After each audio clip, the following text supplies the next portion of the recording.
Hola, buenas tardes. Soy Federico Fernández Giordano, de la editorial Olobionte.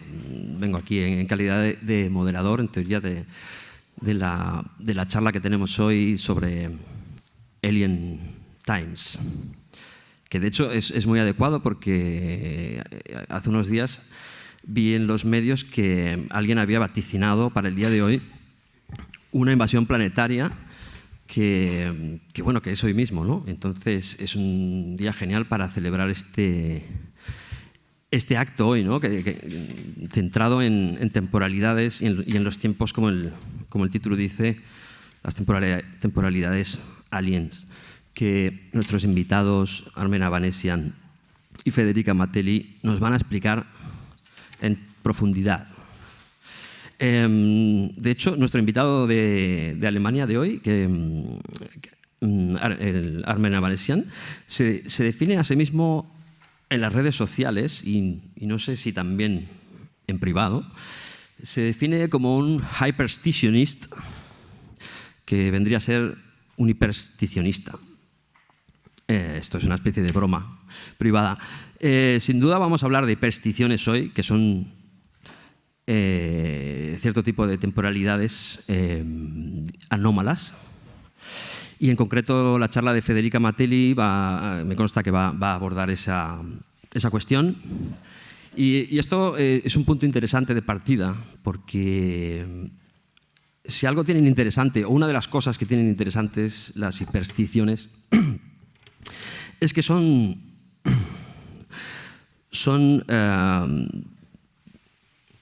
tipos de temporalidades particulares, singulares. Es decir, no se trata de temporalidades universales ni históricas o globales, digamos, cuando concebimos el tiempo de una manera, digamos, universal o global, ¿no? Sino que en este tipo de temporalidades, como son las hipersticiones, estamos hablando de tiempos concretos, de tiempos singulares, como digo, que se articulan entre sí y son por ello tiempos discretos, por decirlo con un término de la ciencia, tiempos discretizados, ¿no? Y estos tiempos discretos no militan por un imperio del tiempo, sino que se abren a múltiples vías de temporalidades en un mismo universo material. Pero bueno, esto sirva como pequeña introducción a las ponencias que tienen preparadas para nosotros. En concreto, como decía antes, Armen Avanesian es uno de los principales referentes del llamado giro especulativo de los últimos años. Él fue responsable de la publicación de la antología sobre aceleracionismo, titulada Acceleration en alemán, por la editorial Merve Verlag, y también en inglés por la editorial Urbanomic. En la actualidad es profesor de teoría de los medios en la Universidad Zeppelin de Friedrichshafen. Y entre sus áreas de estudio se encuentran las xenopoéticas, la arquitectura, el diseño especulativo, sus trabajos sobre estudios literarios, xenofeminismo o realismo especulativo han sido traducidos a diversos idiomas, de los cuales tenemos aquí publicados también por Olobionte, en concreto una de sus obras, Metafuturos, publicada en 2020. Después, por la parte de Federica Matelli, nuestra otra ponente de esta tarde. Federica es investigadora, comisaria independiente, doctora en Teoría e Historia del Arte Contemporáneo, licenciada en Filosofía Estética por la Universidad de Pisa. Actualmente es profesora asociada del grado de Bellas Artes de la BAU y doctora asociada de los grupos de investigación Greditz y AGI en la Universidad de Barcelona. Bueno, hablaremos de tiempos y temporalidades, como decía, y también se proyectará una increíble pieza de vídeo de la artista alemana Diane Bauer, integrante del colectivo Laboria Cubonics, a la que también tenemos mucho aprecio en general. Y se proyectará este vídeo entre las dos charlas de Federica y de Armen. Y posteriormente a esto, pues abriremos un pequeño turno de 15 minutos para algunas preguntas. Así que, sin más, doy paso a Federica para que nos dé su exposición. Bueno, un agradecimiento a la Virreina, a Valentí y Roma y a Eva Bonet por todo el apoyo que nos han brindado, la verdad, para organizar este pequeño gran evento, a Federico por la introducción y por todos los libros que publica, que sin los editores y los traductores sería muy difícil, y bueno, a Armen, que ha venido desde Zúrich.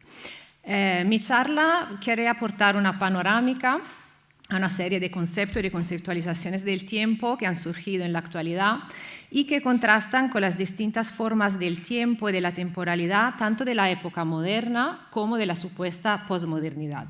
Quiero especificar que se trata de un acercamiento especulativo al tema y, bueno, iré mencionando conceptos desde la ciencia, pero en ningún momento hay ningún tipo de pretensión científica, más a nivel ilustrativo. Antes de seguir, me gustaría proporcionar algunas definiciones para que podamos entendernos. Antes de todo, la diferencia entre la palabra temporalidad y tiempo, que iré usando a lo largo de la presentación. Es un matiz, pero es importante. La palabra temporalidad refiere a la vivencia del tiempo, a las características que éste tiene para el sujeto humano. Entonces, cómo se vive las características que el sujeto atribuye al tiempo. Mientras el tiempo es más bien una conceptualización de la temporalidad, un concepto más abstracto. Como veremos, los nuevos conceptos de tiempo están nombrados por palabras que están caracterizadas por un prefijo, que es el prefijo xeno, de xeno tiempo, o xeno, dependiendo de los idiomas. Y obviamente hay que preguntarse qué significa xeno. Xeno no es ningún tipo de neologismo, de hecho deriva del griego antiguo, de xenos, y literalmente podemos citar la RAE, dice: elemento prefijal de origen griego que entra en la formación de nombres y adjetivos con el significado de extranjero, extraño. Quizá no resuena la palabra xenofobia, ¿no? O sea, como miedo a los extranjeros. Así que xeno puede ser traducido en inglés con alien, de aquí el título de la charla, Alien Times, que significa xenotiempos, es decir, tiempos extraños, tiempos extranjeros, o también tiempos que vienes desde fuera. Ya luego explicaremos qué significa. Uno de los primeros usos de este prefijo en el contexto del pensamiento contemporáneo y relativo al contexto de la charla es en la novela de teoría ficción Ciclonopedia, Complicidad con materiales anónimos, de Reza Regastani, publicada por primera vez en el 2008, que en el glosario, al final de la novela, aporta un glosario con las palabras inventadas, consta la palabra xeno comunicación. Y cito, significa, según la definición de Negarestani, comunicaciones o tráfico de datos basados en el plano del ser abierto por el lugar que estar abierto a. Hay que fijarse en la preposición, estar abierto por que a. Entonces, xeno tiene también que ver con una abertura en el seno del sujeto humano que viene desde el afuera hasta el adentro y no tanto desde adentro hacia afuera. Y ya veremos también por qué. De hecho, la construcción narrativa de esta novela tiene mucho que ver con lo que vamos a decir del xenotiempo, porque presenta una construcción temporal muy compleja que puede parecer completamente caótica y paradójica a una primera lectura. Podríamos decir que la novela en sí es una hiperstición, tiene una estructura hiperesticional. Y paradoja y caos tiene mucho que ver tanto con xenotiempo cuanto con hiperstición. Este prefijo constituye un planteamiento, o mejor dicho, un replanteamiento tanto ontológico cuanto epistemológico radical, que, asociado al tiempo, introduce a una nueva concepción de temporalidad que se aleja del paradigma fenomenológico de las estructuras trascendentales de la sensibilidad inaugurado por Kant en la crítica de la razón pura, ya hace mucho tiempo. La fenomenología, de hecho, es la base, el hecho basal de la mayor parte de la filosofía del siglo XX, y por esto hoy me concentro en los detractores del tiempo fenomenológico. El tiempo fenomenológico, es decir, la idea, el concepto de tiempo que domina en la modernidad, Es un tiempo relativo al sujeto humano y a su manera de aprender el mundo. ¿Okay?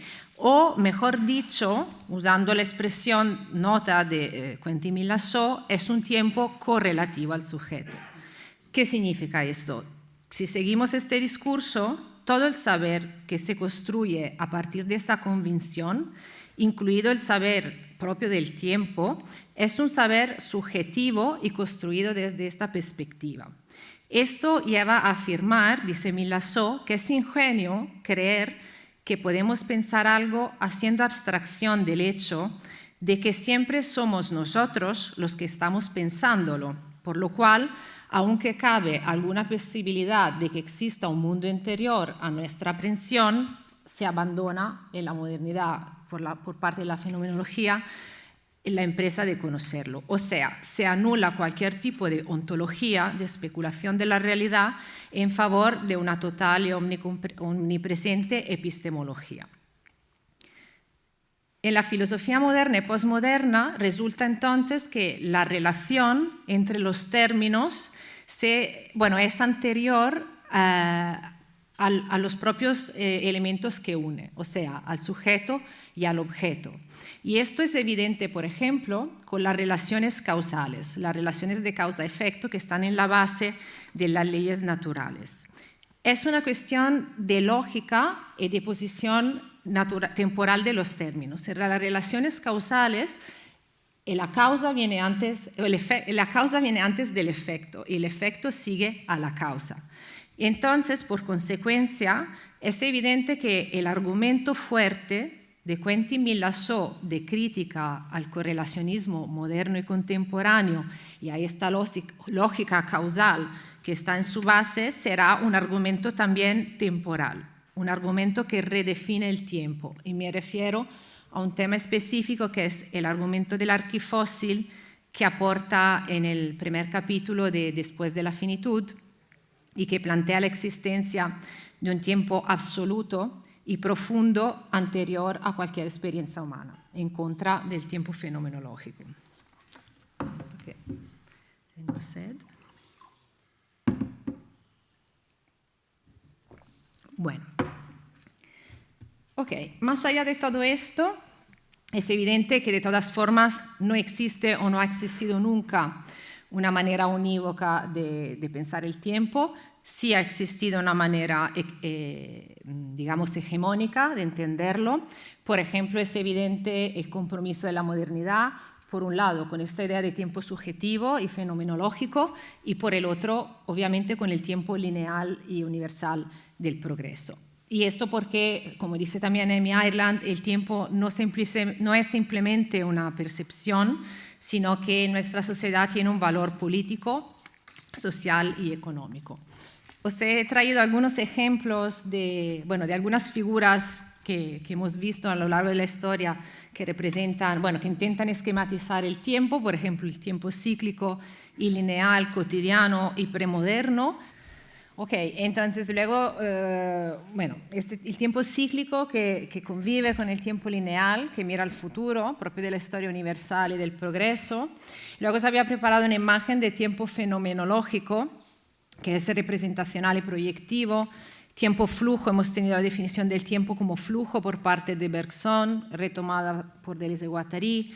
El tiempo de la física cuántica, representado matemáticamente por Minkowski con el cono del tiempo.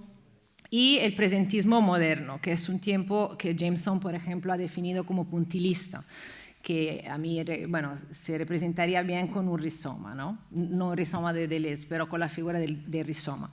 Y esos son todos tipos de tiempos vinculados con la fenomenología. En la actualidad la situación se complica porque nuestra percepción y concepción del tiempo no deriva simplemente de nuestro sensorio subjetivo o de nuestra idea de historia colectiva universal, sino que está mediada por una serie de factores foráneos externos a nuestro control que conforman una realidad independiente de la humana.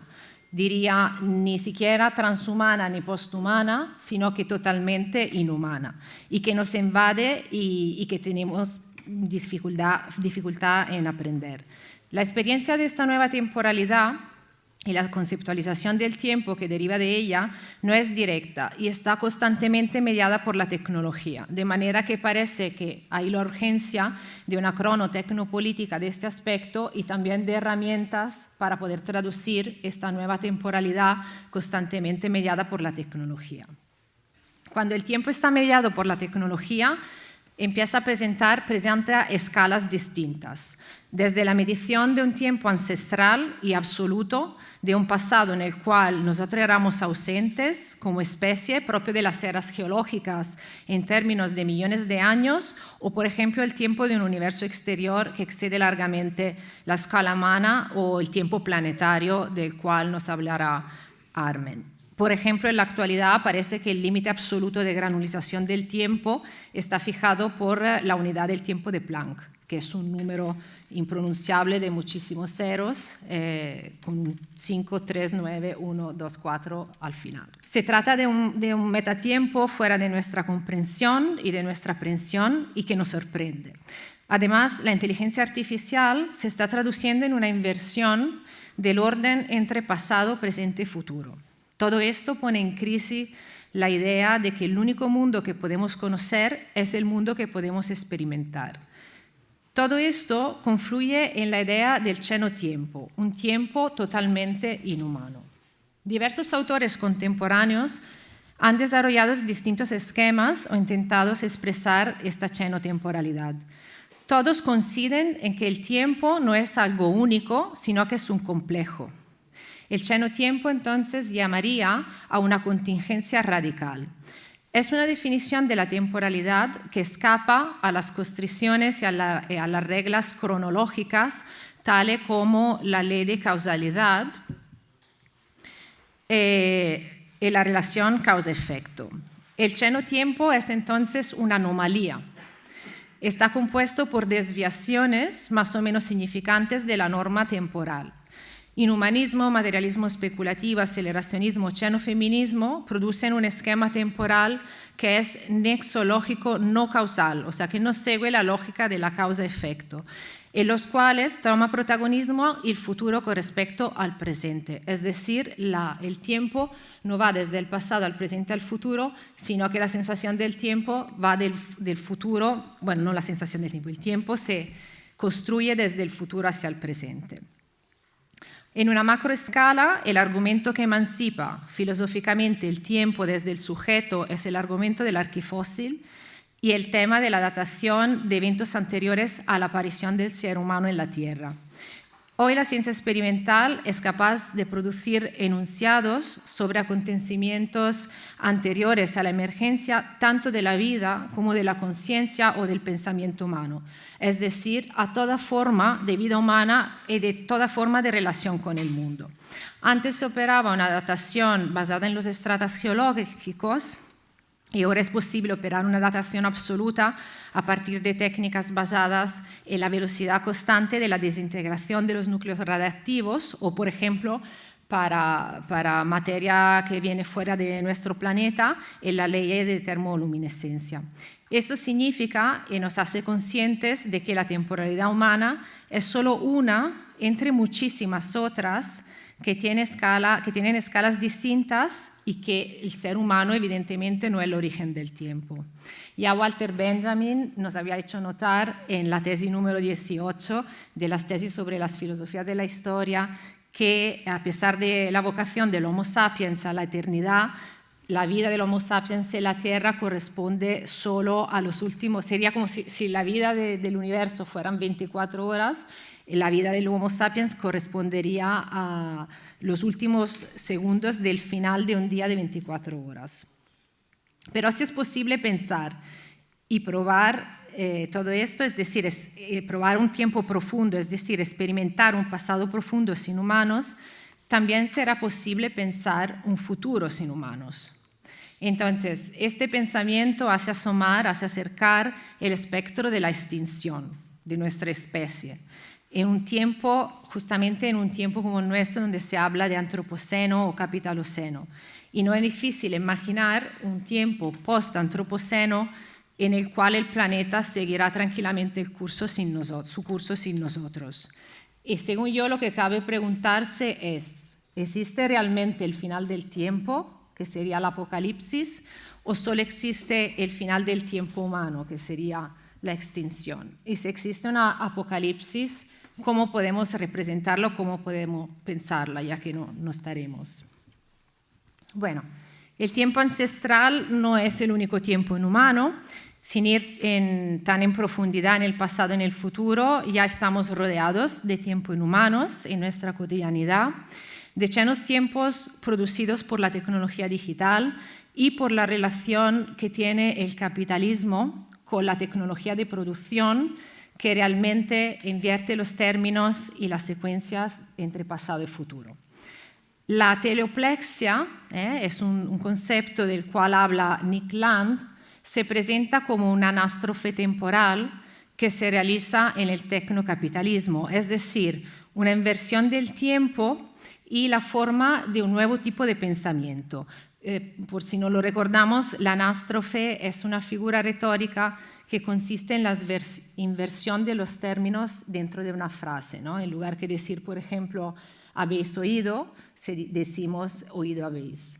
Entonces, según este razonamiento, la teleoplexia es la inversión de la relación entre los fines y los medios en el capitalismo avanzado, que él dice es una progresión ascendente y que él interpreta a la luz de la teoría cibernética como un proceso de feedback positivo.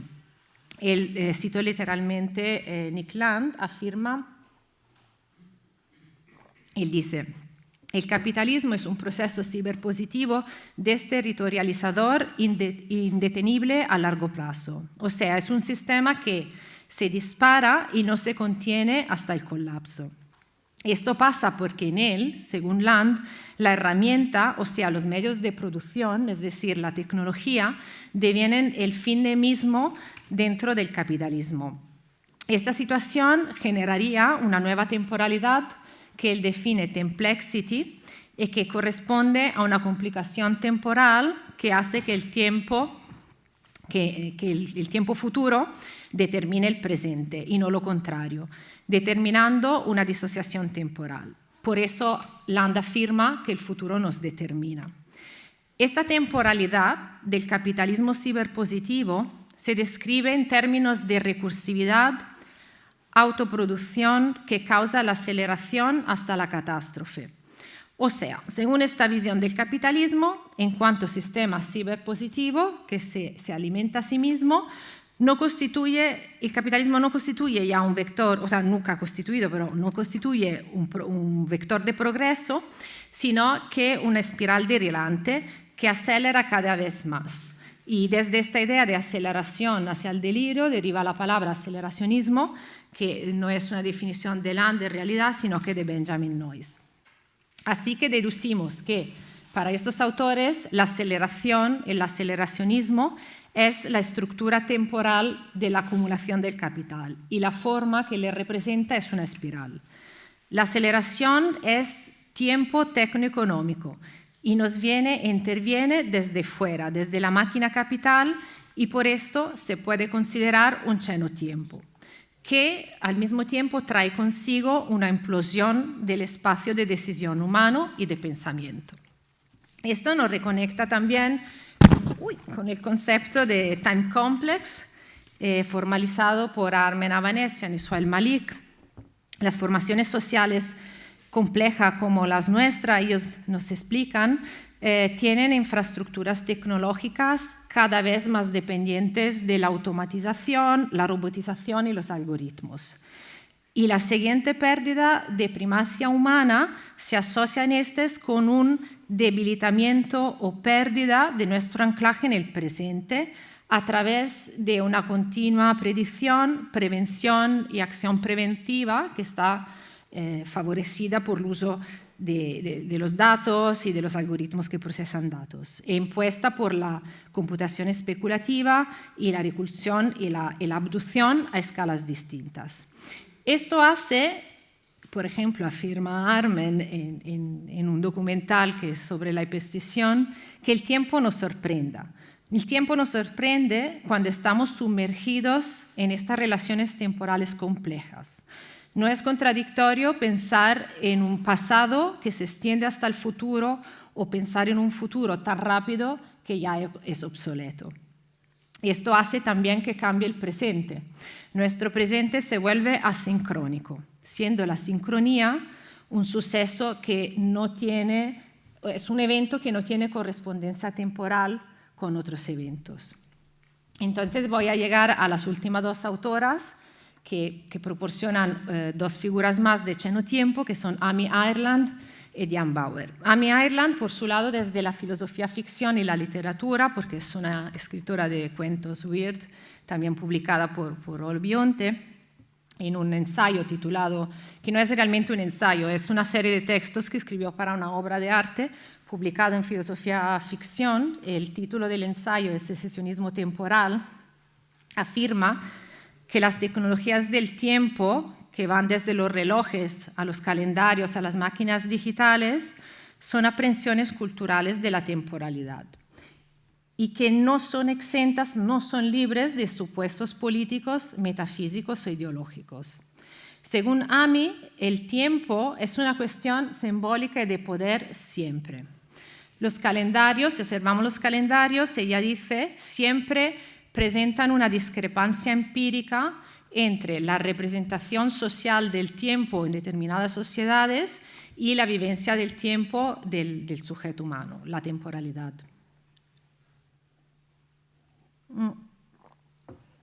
Desde la creación de los sistemas de medición del tiempo, vivimos en un mundo compuesto de tiempo-máquinas abstractos, no solo los ordenadores, también los relojes, que tienen un retraso integral, un delay integral, comparados con nuestra percepción de la temporalidad. Esto se dispara terriblemente con las máquinas digitales porque ellas tienen una temporalidad propia que es sintética, completamente aliena a nosotros y necesitamos de más máquinas para poderla medir. Entonces se vuelve un metatiempo. Y el sensorio humano tiene que esforzarse constantemente para procesar de manera consciente este mix temporal. Pero ahora ella no acaba aquí la cosa, o sea, ella ve la temporalidad como algo productivo y trascendente respecto al sujeto, en lugar que como un simple sistema semiótico o vinculado al movimiento, que es como normalmente se ha interpretado el tiempo. Además, se extiende la chenotemporalidad más allá de las máquinas y de los relojes y de los calendarios y hasta los objetos, hasta los minerales y la mente, que ella considera que todos los objetos tienen un ritmo propio, como campos de velocidades y de lentitud y pequeños paquetes de intensidades que son atrapados en ellos. Según ella, el ritmo temporal propio marca la identidad de cada cosa e interpreta el cosmos, el mundo entero, como un continuo rítmico que varía en escala, ¿no? Como de escalas distintas. Desde, por ejemplo, la materia inorgánica ocupa un extremo del espectro, oscilando de manera estable a bajas frecuencias, mientras la energía mental ocuparía otro extremo, oscilando a frecuencias más altas. Y todos estos tipos de temporalidades constituirían, según ella, un tiempo único, que es compuesto de distintos chenotiempos. Llego a la última autora que quiero mencionar, que es Diane Bauer. Diane Bauer era una artista y trabajaba desde el cruce entre arte y ciencia y estaba muy interesada en la discrepancia entre la experiencia humana del tiempo, la temporalidad y el tiempo alieno de la ciencia y de la tecnología. Trabajaba mucho, por ejemplo, con los GPS o con las negociaciones de alta frecuencia, con estos tipos de tecnologías. Según ella, concebir un tiempo alieno es importante para ayudarnos a navegar por una realidad que a la vez es creada por nosotros, que pero se ha escapado, ¿no?, de nuestro control. Y además, dice ella, es importante reflexionar sobre todo esto, ya que nos hemos unido al pasado y al futuro profundo en las sociedades capitalistas a través de la extracción y quema de combustible fósil, que es necesario para mantener estos sistemas planetarios y el sistema capitalista en vida. Diane murió el año pasado, ya no está aquí, entonces creo que estaría bien mostrar un vídeo, ya que ella estaba trabajando desde el arte el tema de la temporalidad y del tiempo en relación con la ciencia y con el tiempo profundo también. Entonces vamos a proyectar un vídeo que se titula Scalar Oscillations, que fue realizado en el 2018 y que desarrolló como parte de un programa que se llama WORD, de colaboración entre Ars CERN y FACT, el CERN de Ginebra, y que fue producido por Scanner.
Muy bien, pues muchísimas gracias. En primer lugar, muchísimas gracias por la invitación.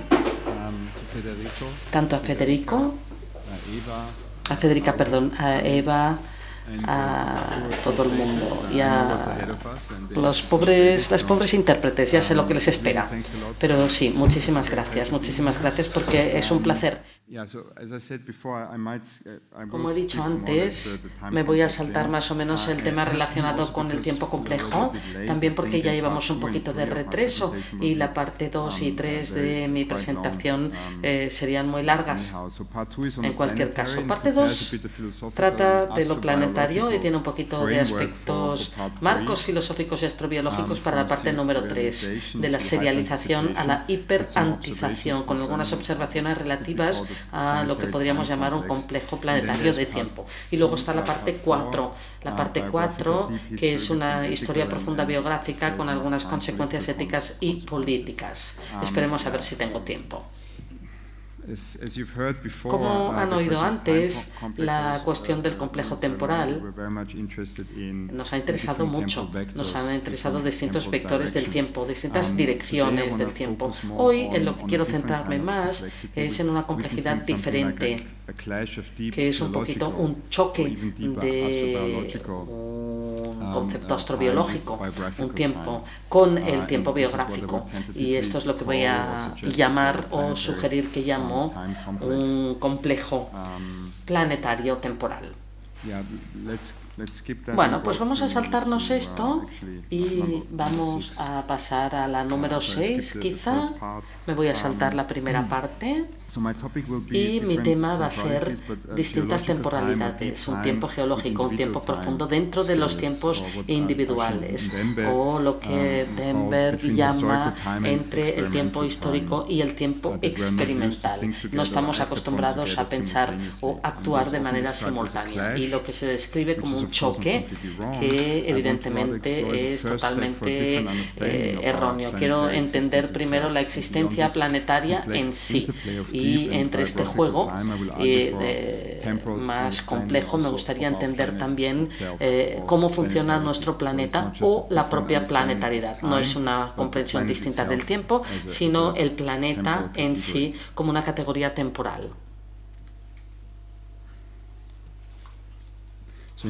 Así pues, para poder entender lo que está en juego cuando se habla de lo planetario, o por qué hay un interés creciente por el tema, o incluso por qué se ha utilizado un plazo planetario, el eslogan de las humanidades planetarias, tenemos que entender primero lo que se entiende cuando hablamos de planetariedad o simplemente cuando se habla del planeta. Hay tres aspectos que me gustaría abordar brevemente para mostrarles tanto las condiciones que nos permiten hablar de lo planetario, así como las motivaciones por las que creo que deberíamos hacerlo o estamos obligados a hacerlo. El primero sería la autoconciencia planetaria, pero primero una cita de un diseño y geofilósofo Benjamin. La Tierra está en proceso de crear una tecnoestructura de computación a escala planetaria, un sistema de sensores, satélites, cables, protocolos de comunicación y software casi inconcebiblemente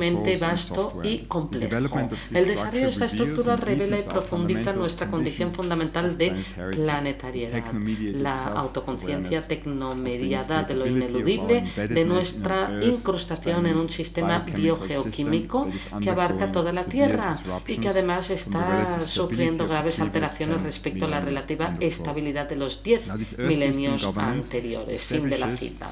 Esta gobernanza del sistema Tierra establece que somos conscientes del sistema Tierra en sus componentes, sistema climático, ciclos biogeoquímicos, biodiversidad, etc., incluyendo nuestra interconexión con él o nuestra influencia en él. Es decir, presupone que tenemos o necesitamos un concepto de lo planetario fundamentado de manera empírica o cuantitativa. La formación del concepto depende a la vez de la existencia de infraestructuras planetarias y de aparatos de infraestructuras del conocimiento, algo que abre un nuevo espacio de agencia futura. Y volveré después a la dimensión política política de esto al final de mi presentación. Un nuevo espacio de agencia planetaria y el planeta como esfera de agencia. Hoy en día la Tierra está cubierta por una red de sensores como estaciones meteorológicas, satélites, oficinas de estadística, etcétera, etcétera, cuyos conjuntos de datos de inteligencia artificial se reúnen en la medición y visualización de lo que es el planeta. Sin embargo, esta tecnoestructura o tecnoesfera a escala planetaria, sensores, satélites, etc., no solamente describen lo planetario, sino que lo constituyen de nuevo, en la medida en que ellos mismos, como componentes de la tecnosfera del planeta, el conjunto de infraestructuras creadas por el hombre en él, representan nuevas propiedades planetarias, nuevos fenómenos naturales en el planeta más allá de los meros fenómenos biológicos o de la biosfera. Así pues, la tecnología entra en juego con la naturaleza. Para Bratton, por último, este sistema de cálculo a escala planetaria es a la vez, y cito, un hecho físico y empírico en evolución. Y, lo que quizá es aún más importante, un acontecimiento filosófico radical que nos obliga a enfrentarnos a lo diferente que tendremos que vivir y nos permite en la práctica vivir de forma diferente. Fin de la cita. Así pues, con esta primera motivación hemos visto la ventaja de lo planetario con su tecnosfera o exoesqueleto tecnológico sobre otros conceptos como simplemente la Tierra o la naturaleza o el mundo. Lo que me lleva a B. Hay muchísimos conceptos que son limítrofes con el planeta o lo planetario, lo global, lo cosmos, la naturaleza, el universo, etc. No entraré en detalle hoy. Voy a coger los más obvios, distinguiendo lo planetario de lo global. Básicamente, lo planetario comparte con lo global el hecho de que se refiere a procesos que abarcan toda la Tierra y, por supuesto, más allá de los confines de los Estados-nación o de las jurisdicciones internacionales establecidas, pero difiere de lo global, que en la actualidad sigue siendo, con diferencia, el término más popular o incluso hegemónico para describir estas cuestiones a escala mundial. Uno de los primeros en explorar esta diferencia conceptual fue Gayatri Spivak, un teórico postcolonial que lamentablemente no se interesó en absoluto en la dimensión astronómica o astrobiológica. Dicho sea de paso, es una especie de obstáculo o problema en muchos debates de humanidades sobre este tema, que no se preocupan, ¿no?, de la dimensión astrobiológica o científica. Cito a Spivak: el globo terráqueo está en nuestros ordenadores, nadie vive ahí, nos permite pensar que podemos aspirar a controlarlo. El planeta está en la especie de la alteridad, pertenece a otro sistema y sin embargo lo habitamos a modo de préstamo. Fin de la cita. Planetario no es solo, por lo tanto, una alternativa conceptual, en cierto modo parcialmente útil a global, sino que para empujarlo un poco, el marco global, el espíritu de la globalización, la mundialización francesa, son más bien la razón de muchos problemas en los que nos encontramos. Basta pensar en pandemias, cambio climático o colapsos regulares o semi-regulares del sistema financiero, que tampoco vamos a debatir hoy. Lo importante aquí es entender por qué esto es así y por qué el cambio a lo planetario y a lo interplanetario nos permite experimentar, pensar y actuar, y no solo una divergencia conceptual menor. En resumen, la principal diferencia y marcador de distinción entre las alternativas planetarias y varias alternativas, especialmente el planeta y la globalización, se refiere a la comprensión de los humanos en él, porque el planeta, el globo terráqueo, es una categoría conceptual que sigue enmarcando la Tierra más o menos completamente en términos humanos, por supuesto de un humano muy particular, el hombre blanco occidental. Espero que esta les dé una idea general de la motivación de una alternativa conceptual del planetario, que en los últimos años ha ganado bastante impulso. Sin entrar en detalles del marco planetario, podríamos permitir una comprensión diferente no solo de los seres humanos, sino de la vida en general, así como de la tecnosfera en su impacto mutuo en nuestro planeta y nuestra comprensión de la planetariedad en general, informada por la astrobiología, lo que me lleva al punto C. Para ello quiero darles una definición muy básica de lo que es la astrobiología, una muy genérica, no es mía, pero espero que les sea útil. La astrobiología se puede entender como la ciencia que trata de comprender la historia de la vida en nuestro universo. La astrobiología incluye investigación de las condiciones necesarias para que la vida surja y prospere, el origen de la vida, la forma en que la vida ha evolucionado y se ha adaptado a una amplia gama de condiciones medioambientales aquí en la Tierra, la búsqueda de vida más allá de la Tierra, la habilidad de entornos extraterrestres, la consideración del futuro de la vida aquí en Tierra y en otros lugares.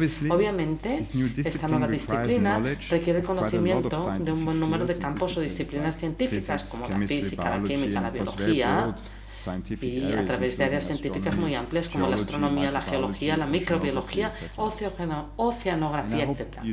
Espero que no confundan o mezclen esto con ninguna fascinación infantil o juvenil por ETs o aliens extraños o viscosos. Sí. Para mí, los únicos aliens que encontraremos serán nuestros descendientes, los futuros. Es decir, son los aliens, los extraterrestres que veremos en el futuro, descendientes nuestros. Por lo tanto, ¿por qué es tan apasionante esta nueva disciplina de la astrobiología que surgió aproximadamente a finales de los años 90, principios de nuestro siglo en general, pero especialmente para filósofos? ¿Cuál es la dimensión, por así decirlo, especulativa o cuasi especulativa incorporada a este empeño científico? Basta pensar que no se trata de seres humanos ni de vida compleja, sino de vida microbiológica muy básica, para darse cuenta enseguida de que la astrobiología, la búsqueda de la vida, los orígenes de la vida o los orígenes extraterrestres de la vida ofrecen en parte una nueva perspectiva.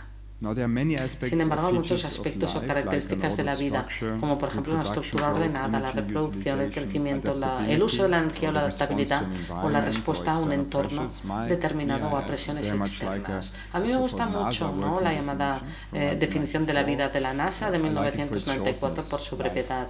La vida es la vida, un sistema químico autosuficiente capaz de evolucionar de manera darwiniana. Esto es la evolución. Un sistema químico autosuficiente capaz de evolucionar de manera darwiniana. Una de las principales ventajas de esta definición simple y precisa es que distingue la vida por el proceso evolutivo en lugar de su composición química, y creo que permite una comprensión muy diferente de la vida planetaria. Es decir, la coevolución de la vida y las condiciones planetarias que instintivamente pero erróneamente consideramos como naturales, como la naturaleza, como generalmente estables y típicas de la Tierra, lo que no es en absoluto. ¿Y a qué me refiero con esto? Pues en lugar de una fantasía ingenua, tal vez incluso inspirada en Darwin, sobre el origen de la vida, estanque soleado, 25 grados, una tarde eterna de primavera en Barcelona, las condiciones podrían ser extremófilos anaerobios, los que podrían estar en el origen de la vida, no en la superficie de la Tierra, sino debajo en condiciones extremas y quizá incluso habiendo llegado aquí desde otros planetas. Es decir, que el origen de la vida quizá no está en la Tierra, pero también estas formas de vida extrema son más resistentes para sobrevivir cuando se trata de catástrofes, verdaderos desastres, digamos meteoritos que se estrellan contra la Tierra. Por supuesto, el secreto de la vida, por así decirlo, todavía no se ha resuelto. No nos hemos encontrado con extraterrestres y además tampoco podemos construir vida celular o inteligente en el laboratorio. Y obviamente tampoco sé todavía cuándo será el caso o si alguna vez lo será. No soy futurólogo. Tengo esta suposición. Ambas cosas sucederán a la vez cuando tengan que suceder. Y volvemos a dos cosas como resumen de esta disilusión especulativa, cómo pensamos en la vida y cómo pensamos en el tiempo. Antes de podemos encontrar ese camino, tiempo filosófico de mi charla respecto a la intersección del tiempo profundo y el tiempo humano.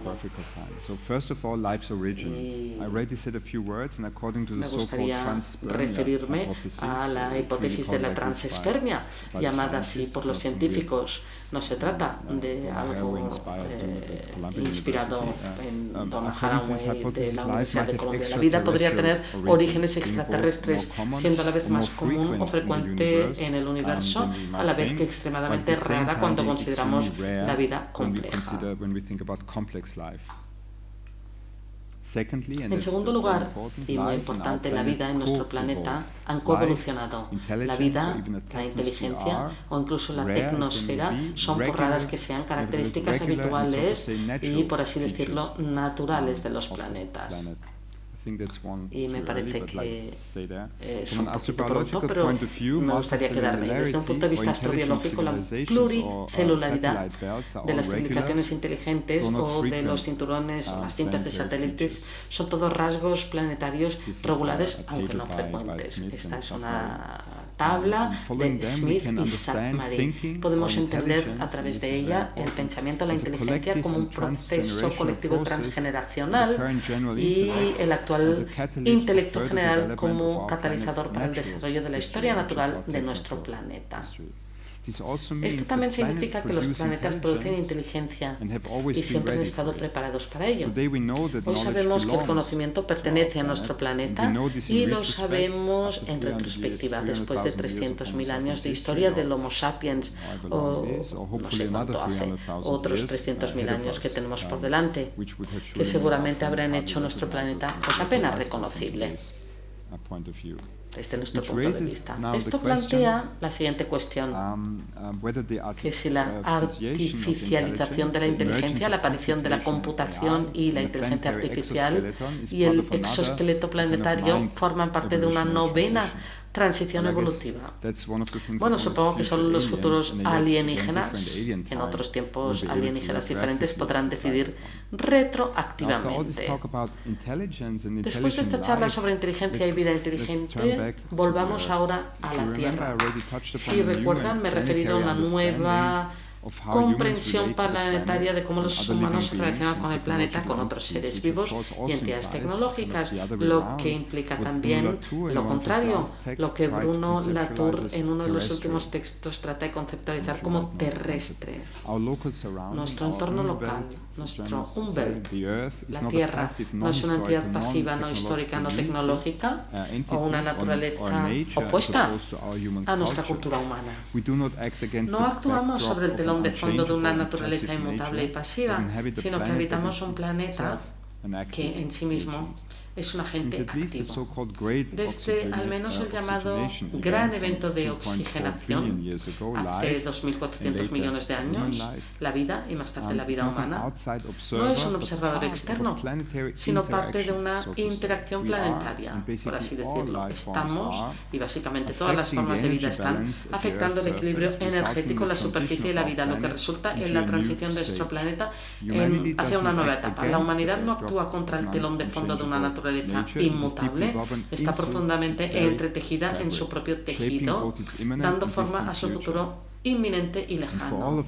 Y a pesar de todas las intervenciones de la humanidad en los ciclos planetarios, sigue siendo parte de la biosfera, sin poder para trascenderla.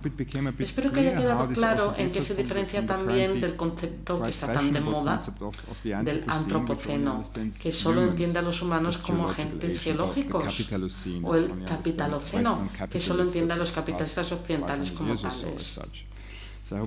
Así que espero que entiendan lo que quiero decir, que contrariamente a lo que implica el antropoceno, no, la vida siempre ha sido un agente no únicamente geológico, sino atmosférico y planetario. Y lo hace para bien o para mal. Y por favor no me malinterpreten, sigue siendo un escándalo que seamos incapaces de actuar de manera decisiva contra el calentamiento climático, la acidificación de los océanos y otros fenómenos, a pesar de lo que sabemos. Y evidentemente la destrucción caníbal de los capitalistas occidentales o del norte no puede compararse con los efectos de los microbios o la quema de los bosques indígenas indígenas, etc. Seguramente conocerán ustedes alguna otra comparación peligrosa. A lo que me refiero sencillamente es que lo que hace que nuestra actual extinción masiva en la fabricación tan indignante y lo distingue es que lo conocemos y todavía no cambia nuestra acción. Y no es que sea la primera vez, basta pensar en la ya mencionada revolución de oxígeno, que reveladoramente en alemán también se traduce como Sauerstoffkatastrophe, la catástrofe del oxígeno. Si os interesa el tema y su evidente provocación contra toda corriente ecologista dominante, hay que consultar a Peter Ward, que ideó la hipótesis de las tierras raras y también escribió un libro llamado Hipótesis de Medea, según el cual toda la vida tiene tendencias suicidas y nuestra única esperanza es serlo. Cito, el asesino es la misma vida. Si no lo controlamos, acelerará la muerte definitiva de toda la vida en tierra. Solo la inteligencia y la ingeniería humana pueden retrasar este destino. Fin de la cita. Hasta ahora he estado hablando un poquito sobre astrobiología, pero les debo todavía una definición al menos preliminar de lo que es un planeta. Y cito aquí a Bronislaw Dzerzhinsky. Los planetas están formados por materia bariónica clásica condensada, es decir, átomos normales, lo que comprende una serie de elementos químicos y existe típicamente a un rango medio de temperaturas entre el frío del espacio y las enormes temperaturas de las estrellas y por lo tanto es capaz de componerse en entidades complejas con una profunda jerarquía de composición, gases, moléculas, átomos, partículas subatómicas que implican diferentes propiedades y dinámicas a la vez, a cada nivel. Básicamente tras el Big Bang y sin entrar en detalle y antes incluso de la existencia de estrellas y planetas se formaron los elementos químicos básicos, el hidrógeno, el helio, el litio, etc. Y ahora sabemos que tal vez no todos, pero tenemos una idea bastante precisa de lo que es posible y lo que no. Así que quizá también en lo que respecta a la vida hay una hipótesis bastante plausible de que podría haber muchas formas posibles de vida en los miles de millones de planetas y exoplanetas en el universo, pero todavía hay solo una gama finita de posibilidades de cómo se forma, dadas las limitaciones de todos los elementos químicos disponibles, que de alguna manera definen las reglas cosmológicas de la formación de la vida. Continúo con la definición. Los planetas también están colapsados y diferenciados gravitatoriamente, de modo que forman cuerpos densos, aproximadamente esféricos, con sus propios campos gravitatorios y por tanto una dimensión vertical, organizados internamente en distintos estratos y compartimentos. Y junto a esto también dominan una región orbital alrededor de su estrella e interactúan entre sí para producir órbitas relativamente estables durante la larga escala de tiempo. Igualmente importante es que también, más o menos, y esta es la siguiente cita, están materialmente cerrados, pero energéticamente abiertos. Repito, materialmente cerrados, pero energéticamente abiertos, sometidos a flujos de energía durante largas escalas de tiempo de su estrella madre y su energía que tiene que pasar en cascada a través de subsistemas anidados que interactúan antes de ser descargada como radiación de ondas largas en el espacio. Estas características dinámicas, combinadas con las circunstancias específicas de su formación y desarrollo, significa que los planetas se convierten en entidades históricas únicas, capaces de generar nuevos tipos de fenómenos que interactúan de forma compleja en diferentes escalas temporales, generando nuevos fenómenos que interactúan en distintas escalas temporales. Y son estas escalas de tiempo complejas las que me interesan con respecto a un complejo de tiempo planetario, especialmente en su simultaneidad asíncrona con nuestro tiempo subjetivo cronobiológico y cronobiográfico. Lo que al final nos lleva a algunas de las observaciones clave o hipótesis o conceptos del libro de Daniel Pfaff y Myron Ciernes, incluyendo de la serialización a la hiperanticipación. Ahora bien, como seguramente habrán notado, parte del subtítulo de mi charla es Deep Space Time, porque lo fundamental para la astrobiología es que los nuevos instrumentos tecnológicos nos muestran no solo otras galaxias o exoplanetas, un espacio profundo, sino que al mismo tiempo visualizan el tiempo profundo. Ahora vemos y conocemos acontecimientos y planetas de hace 1000 millones de años.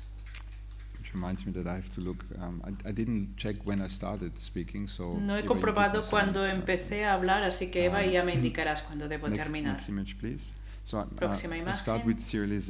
He empezado con la serialización. Si extrapolamos la dimensión temporal especulativa de la astrobiología, su filosofía temporal de la naturaleza, por así decirlo, entonces vemos que su funcionamiento consiste básicamente en serializar el planeta. ¿Qué entiendo por serialización?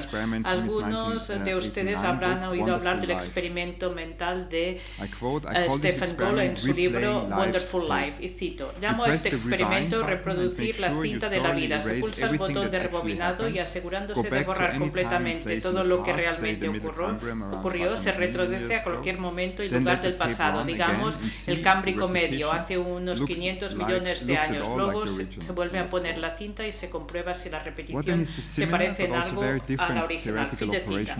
¿Cuál es entonces la operación teórica? Similar, pero también muy diferente de la astrobiológica si interpreta esta hipotética repetición de la historia planetaria como real, como una realidad en el universo, porque en efecto la astrobiología deja correr la cinta de la vida una y otra vez en forma de miles de millones de exoplanetas similares a la Tierra que siempre comienzan su historia, en cada caso desde el inicio.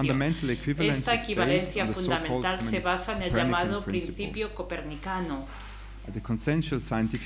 La posición científica consensuada respecto a las condiciones físicas para la vida en otros lugares está subrayada por la presuposición copernicana. La Tierra no es única. En otros planetas y lonas podrían darse entornos similares a la Tierra que permitieran la vida. Los datos recientes que atestiguan la proliferación de sistemas planetarios en la galaxia y el descubrimiento de un planeta del tamaño de la Tierra en la zona habitable de su estrella dan crédito a esta concepción. Buscar planetas similares a la Tierra no implica exactamente identidad, no entre la Tierra y otros exoplanetas, pero tampoco consigo misma. No existe un planeta Tierra idéntico a sí mismo a lo largo del tiempo. Y esa creo que es la diferencia decisiva con Gould, cuyo experimento mental parte siempre del estado inicial idéntico de una Tierra primitiva. Por otro lado, la repetición con la que tiene que lidiar la astrobiología contiene variaciones más o menos drásticas de las condiciones iniciales. Cada uno de los rasgos que describen la Tierra primitiva pueden considerarse también como inexistente en otros planetas habitables. Cada uno de los parámetros que la describen como más o menos desviado de las condiciones de la Tierra, una Tierra que a su vez está cambiando constantemente, dado que el entorno de nuestro planeta es solo como es actualmente, porque nosotros, formas de vida microbiológicas complejas y primitivas por igual, lo hicimos así. Basta pensar en lo que Peter Ward llamó la nueva historia de la vida y la comprensión de la progresión de la vida en nuestro planeta, siendo en muchos aspectos una innovación del siglo XXI en la interpretación de la historia de la Tierra, especialmente en lo que se refiere a los papeles dominantes de los niveles de oxígeno y dióxido de carbono y las temperaturas que necesitamos para desarrollar y mantener formas de vida complejas. Por eso la primera operación teórica decisiva de la astrobiología con respecto a mi tema de hoy es la complejidad temporal planetaria. Es que la astrobiología serializa la Tierra, sitúa a la Tierra en una serie hipotética en principio infinita consigo misma y en una serie real millonaria de exoplanetas similares a la Tierra en el universo. Estas series forman el espacio modelo astrobiológico, modelo planetario general que describe el espacio de posibilidades de los planetas habitables. Básicamente, para la astrobiología, la propia naturaleza no es un inventario pasivo de cosas, sino un proceso, el despliegue de un espacio de posibilidades que conduce a los exoesqueletos, así como la sapiencia planetaria, entre otros. El profundo conocimiento tanto espacial como temporal de nuestro propio sistema solar y de los innumerables exoplanetas que orbitan otras estrellas puede puede ayudarnos. Y aquí cito de nuevo a Rzepczynski a construir un espacio de fases teórico mucho más amplio para el desarrollo planetario que pueda acomodar diversas trayectorias posibles de desarrollo de los planetas. Y esto implica que las trayectorias planetarias no solo conducen del pasado al presente, sino también al futuro y del futuro a nuestro presente. Lo que nos lleva al segundo aspecto, el planeta tiempo, que solo vuelvo a mencionar porque, dado que ya lo hemos tocado, a saber que la temporalidad especulativa de la astrobiología indica una reacentuación radical o un nuevo énfasis en cómo pensar la planetariedad, o mejor, como pensar el planeta como concepto temporal y, por otra parte, reformatear nuestra orientación geopsicológica, una especie de reformateo planetario del pensamiento y de la filosofía. Es importante tener en cuenta ambos aspectos para no reducir la planetariedad a una mera epistemología, una mentalidad o una ontología diferente, a diferencia de una global terrestre, una categoría hermenéutica o astronómica. Hay muchas definiciones equivocadas.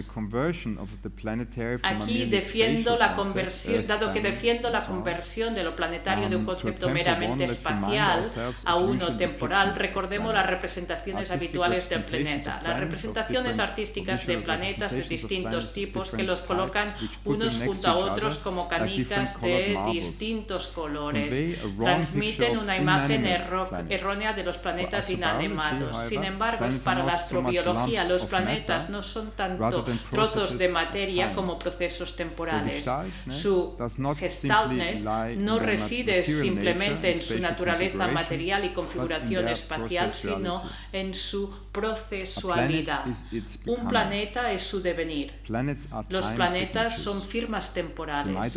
Puede que solo existan en una temporalidad extraterrestre. Si esto puede sonarles extraño después hablar de estos tiempos extraños, piensen en una experiencia cotidiana bastante común, a saber, la omnipresente confrontación con acontecimientos futuros que constantemente, literalmente todo el mundo anticipamos o hiperanticipamos.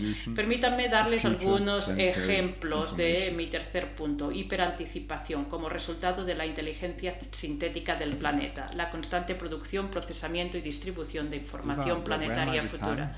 Eva, ¿cómo voy de tiempo? ¿Tengo 10-15 minutos todavía? ¿Sí? Bien.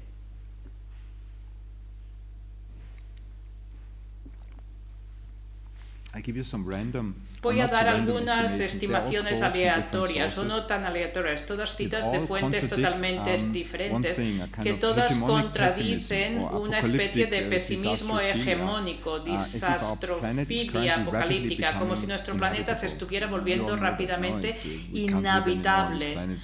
Se dice, sí, este planeta va a desaparecer. Y por favor, de nuevo, no malinterpreten esto como una versión de la negación del cambio climático, alguna especulación astrobiológica lunática, sino simplemente algunas estimaciones altamente probables de lo que no solo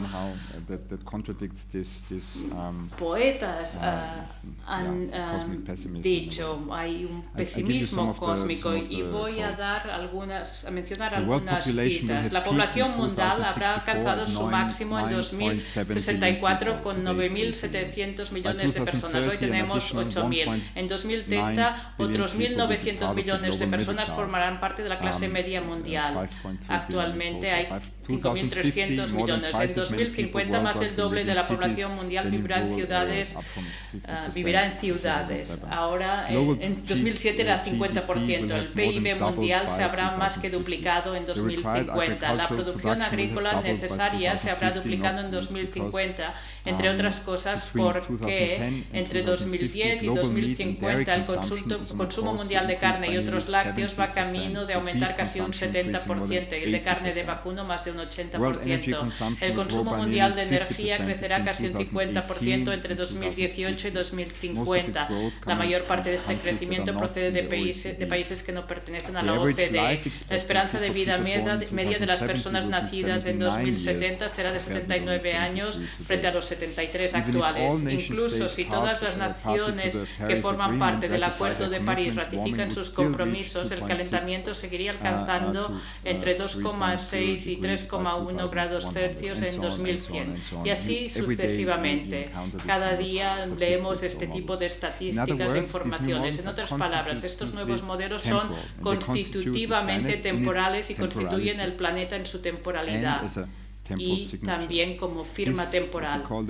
Es lo que llamamos modelos hiperanticipatorios que producen y nos obligan a navegar en un nuevo horizonte temporal, un complejo temporal planetario que traza las próximas décadas para nosotros y el planeta que habitamos de una forma nueva, extremadamente dinámica, que también nos permite explorar acciones alternativas dentro de este espacio de fases o espacio modelo, espacio de posibilidades. Una especie de, y esperemos no actuar fuera, sino dentro de una situación temporal compleja y exponencial. Todos estos modelos planetarios o terrorios nos llevan a un nuevo modelo existencial y hay una anticipación que difiere mucho de la anticipación de la muerte de Heidegger, correr hacia la muerte, y esta dimensión existencial es la que me lleva a la parte final de mi presentación, la cuarta parte. Respecto a la historia, es importante entender que las cosas que he dicho son extrapolaciones especulativas o consecuencias filosóficas del tipo de ciencia que es la astrobiología, no simplemente de algunos hallazgos o hipótesis. Porque en su núcleo la astrobiología establece una epistemología basada en la repetición que postula en primer lugar como aplicable al campo de la historia en general, fomenta la contextualización de la observable historia única de la Tierra en una repetitividad virtual de las historias terrestres plurales y pretende avanzar empíricamente en la observación de repeticiones de procesos planetarios mediante la persecución de exoplanetas similares a la Tierra, con la continuación de la multiplicación. Lo que habitamos es el devenir del planeta, lo que podemos llamar la gran historia biográfica. El territorio que habitamos cuando habitamos lo planetario es siempre un territorio temporal, de mañana al fin del mundo, de mañana al fin del mundo, de nuestro mundo.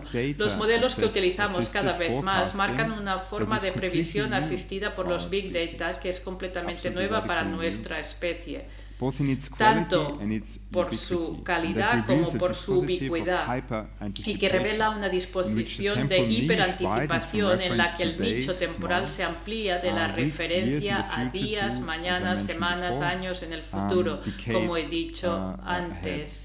Hasta décadas por delante. Habitar el planeta, pues para nosotros ocurre en el tiempo, en el envejecimiento, nuestro envejecimiento, que los modelos del planeta nos muestran a diario, bombardeándonos con previsiones que, como hemos visto, cuentan hasta 2030, 50, 2070, 2100, básicamente el tiempo en el que viviremos si somos más jóvenes o vivirán nuestros hijos. Habitar sucede así en la heterogeneidad del tiempo del xenotiempo, como podría llamarlo Federica, cuando tanto cambia a lo largo de una vida como en la actualidad, cuando el tiempo biográfico y la historia natural operan realmente en la misma dimensión, dentro y como un complejo planetario del tiempo, porque la historia natural ya no permanece externa a nuestra biografía. El desarrollo de la historia natural sucede en escala temporal biográfica y obviamente tenemos cero movilidad existencial respecto a la gran historia biográfica y sus diagramas o panoramas. No podemos escaparnos. Estamos conectados existencialmente a este momento de de despliegue del espacio, de posibilidad de la Tierra, este momento de autoconciencia planetaria. Somos los únicos o los primeros, los medios del planeta de tener esta autoconciencia. Básicamente somos productos demográficos de la tecnosfera impulsada por los combustibles fósiles, o para decirlo sin rodeos, la mayoría de nosotros, 50 personas aquí, 8.000 billones de personas no habrían nacido sin ella. Nuestro presente está fundido con el tiempo profundo. Respiramos aire prehistórico, tiempo profundo y por tanto también tiempo extraño, tiempo ajeno. Básicamente,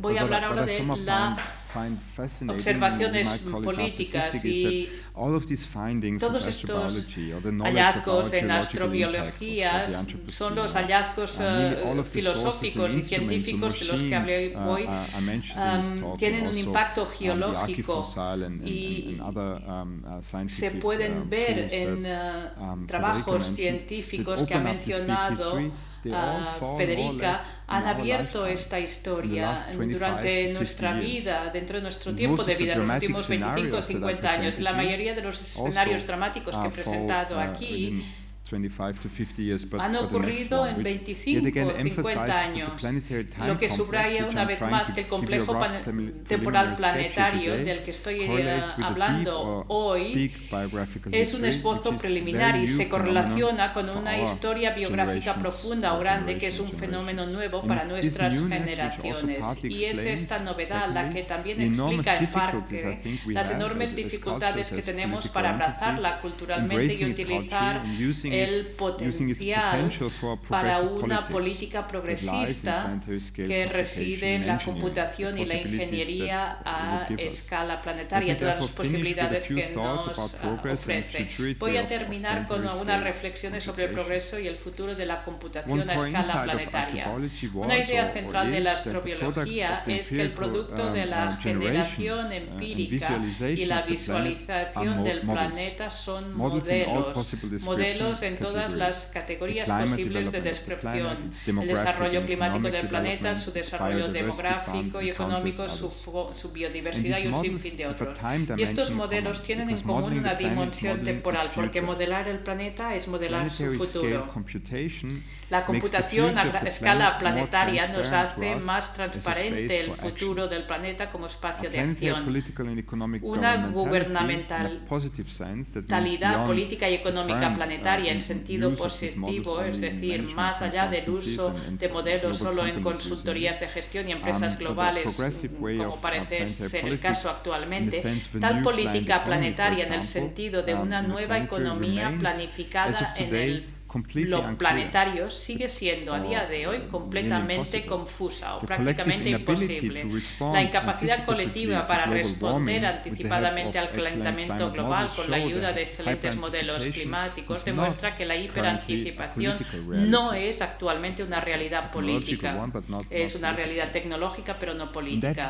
En este sentido, la novena transición evolutiva de la que he hablado antes no está teniendo lugar todavía. Por supuesto, también necesitamos más conocimientos sobre la dinámica del sistema Tierra y cómo interferimos en él, pero sobre todo necesitamos diferentes infraestructuras de conocimiento planetario y comunidades epistémicas que informen sobre la gobernanza planetaria inteligente y la toma de decisiones colectivas sobre cómo diseñar condiciones planetarias que no sean perjudiciales para una gran cantidad de especies y que no lo sean tampoco para sociedades civiles. Obviamente hay muchas razones para ser pesimista, no voy a entrar en ellas, pero también hay razones para ser optimistas, para que haya una evolución progresista y una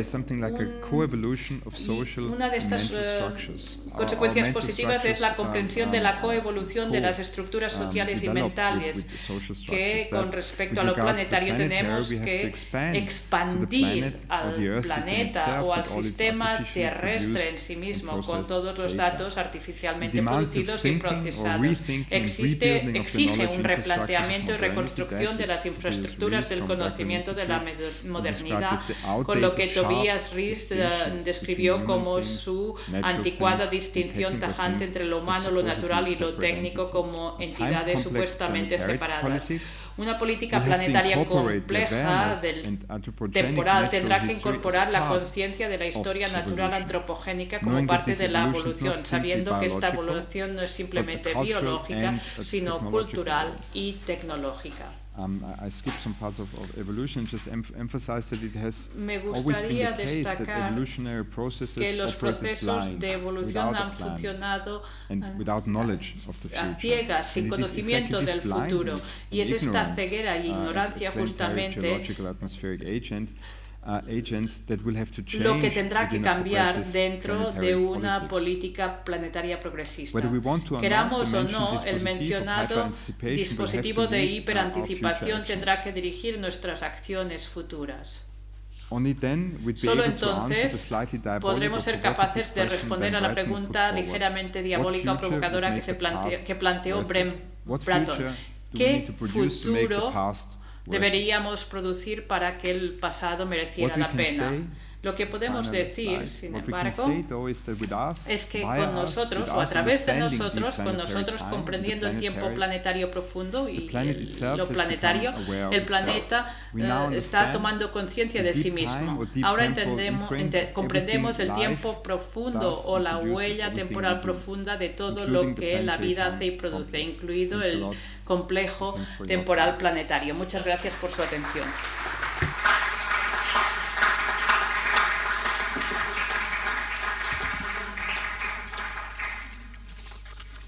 Yo quería preguntar sobre el concepto de la hiperanticipación, si se puede hacerlo mirando al pasado.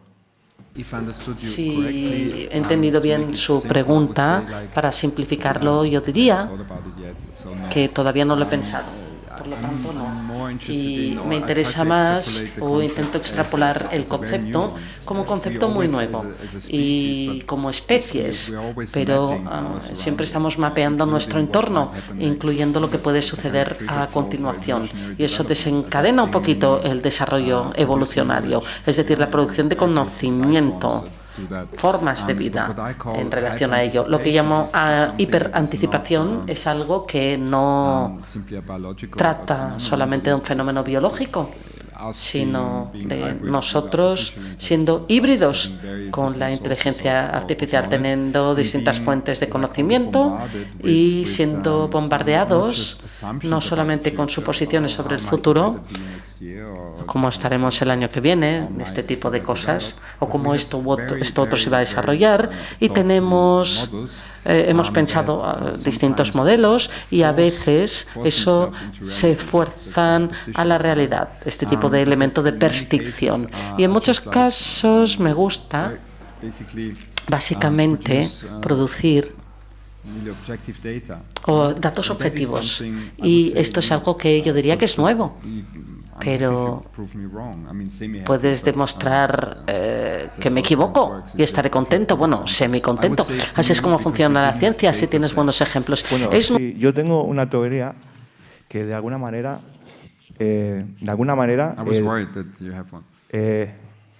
sí, que de alguna manera el meteorito que destruyó a los dinosaurios, le tenemos que dar las gracias porque de alguna manera hizo que matar a los dinosaurios hizo que nosotros pudiéramos existir de alguna manera, ¿no? Y sería muy poéticamente hermoso que en el futuro un meteorito acabase con nosotros.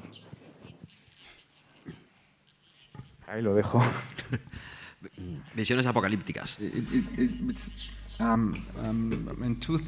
Dos cosas. Sí, es verdad que no existiríamos sin la extinción masiva causada por los meteoritos y causadas por nosotros también. La vida es, según Peter Ward, me escondo tras él aquí, es suicida. Pero esto no es un pretexto para continuar produciendo lo que sea,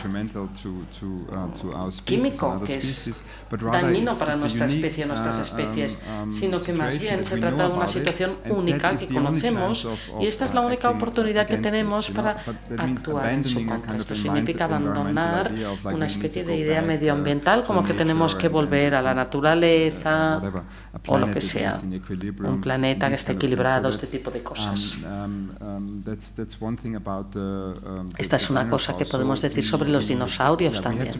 Tenemos que estar agradecidos al meteorito, pero hay buenos motivos también para pensar que no habrá tampoco tantos meteoritos que golpeen la Tierra.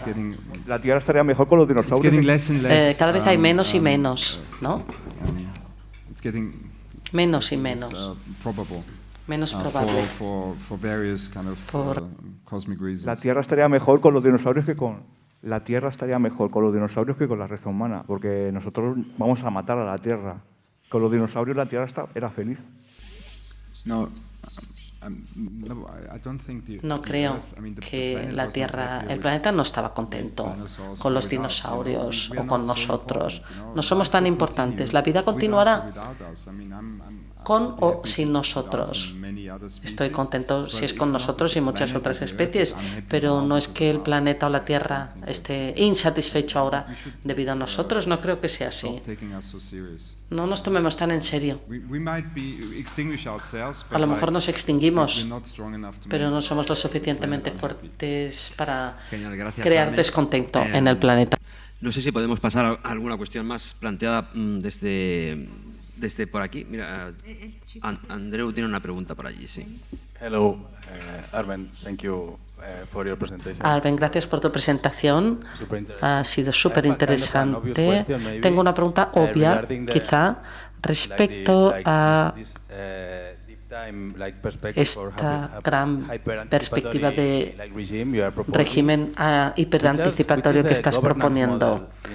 ¿Cuál es el modelo de gobernanza? ¿O qué sucede con la democracia en una coordinación tan a largo plazo? ¿Qué pasa con la democracia? Perdón, es que no te he oído bien. ¿Qué pasa con la democracia? Con el modelo democrático. ¿Qué pasa con el modelo de gobernanza?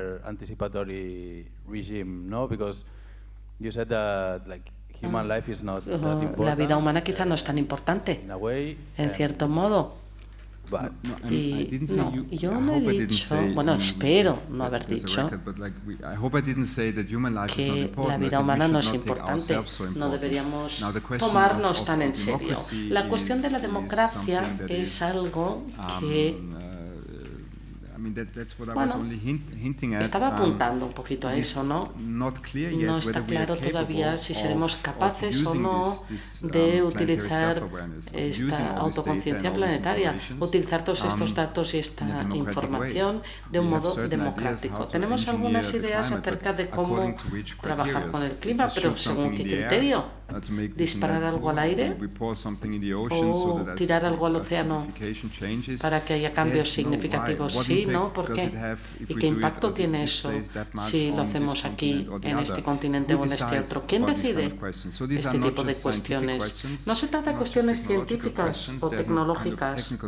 No hay una solución tecnológica para ello, sino que se trata de una solución cultural o política. Y lo que yo defendía es que estas instituciones no sé si existen. Tenemos instituciones globales, sabemos cómo funcionan y quién las gobierna.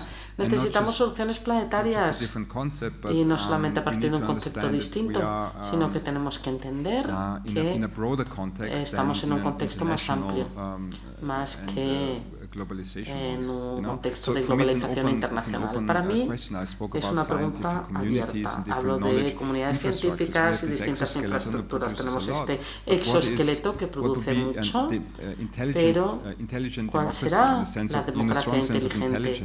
En el sentido fuerte, tenemos agencias de inteligencia, MI6, etc. Y lo que hacen es proporcionar conocimiento que ayuda a aquellas personas poderosas a actuar. ¿Qué significa? Crear conocimiento de inteligencia que nos ayude a actuar de un modo democrático. ¿Quién decide? ¿Y según qué conocimientos? ¿Qué hacemos con todos estos modelos? Bueno, es un uso empresarial hasta ahora. pero no es el político. Pero si fuéramos capaces de utilizarlo de un modo democrático, entonces sería una transición evolucionaria en el sentido más fuerte.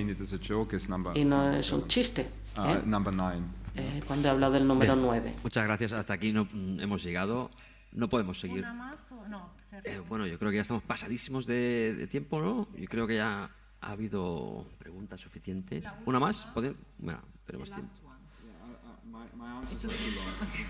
Thank you, Armen and Federica, for this very interesting presentation. Gracias, Armen y Federica, por las presentaciones. Me gustaría preguntar por la fiabilidad de los modelos, porque en las últimas transparencias se ha mencionado los objetivos que nos planteamos respecto al carbono, la contaminación, y si estos objetivos que nos llevan del futuro al pasado, pero estos objetivos los hemos establecido hoy, a día de hoy. Y esta inversión del tiempo pienso que es cíclica.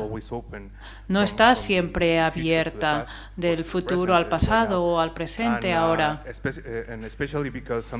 Y estoy pensando aquí en cómo la realidad no se puede resumir a actividades matemáticas y los modelos siempre pueden fracasar. Los objetivos que nos hemos establecido hoy quizá no sean los mismos objetivos que tengamos en el futuro, van a cambiar. Cuando pienso en la computación a escala planetaria, siempre ponen una fe ciega en las infraestructuras tecnológicas y en la sociedad. Y no sé exactamente si es así. Estoy de acuerdo respecto al escepticismo de la geoingeniería. Lo que quería sugerir o decir es que la vida siempre ha sido una vida que tiene que ver con la geoingeniería. No es algo que hagamos de forma consciente y democrática. Sí, es lo que yo pediría, pero pienso que el tema que mencionas, la fe ciega en la ciencia, en los modelos científicos, matemáticos, si se pueden convertir en una realidad,